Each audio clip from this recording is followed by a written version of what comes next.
नाज़रीन ते रिपोर्ट शामिल कंदासीं। कराची में ज़हीर अहमद महमूद की रिपोर्ट मुताबिक सिंधी जमायत कोऑपरेटिव हाउसिंग सोसाइटी के रवासिन मरकज़ी क़ौमी शाहराह ते ओवरहेड ब्रिज ते फौरी तामीर लाइ ज़बरदस्त एहतजाजी मुज़ाहरो कंदे हुकूमत ऐं लाॻापियल इदारनि ते मुबैना लापरवाही ख़िलाफ़ सख़्त नारेबाज़ी कई आहे।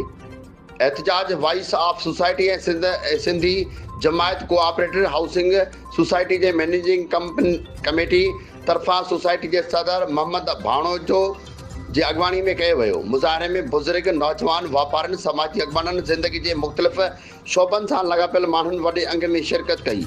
शिरकत कंदड़ जे हथनि में बैनर ऐं प्ले कार्ड हुआ जिन ते ओवरहेड ब्रिज ठाहियो, इंसानी जानियूं बचायो, वधीक हादसा क़बूल न आहिनि जहिड़ा नारा दर्ज हुआ। मुज़ाहरे में समाजी अगवान ज़हीर अहमद मेमून, मालिक ॾिनो महर, अब्दुल सत्तार नूनारी, अज़ीज़ुल्लाह शेख, सनाउल्लाह अबड़ो, सोहेल सरवर जतोई, ज़हीर अहमद जोखियो ऐं ॿिया शामिल हुआ।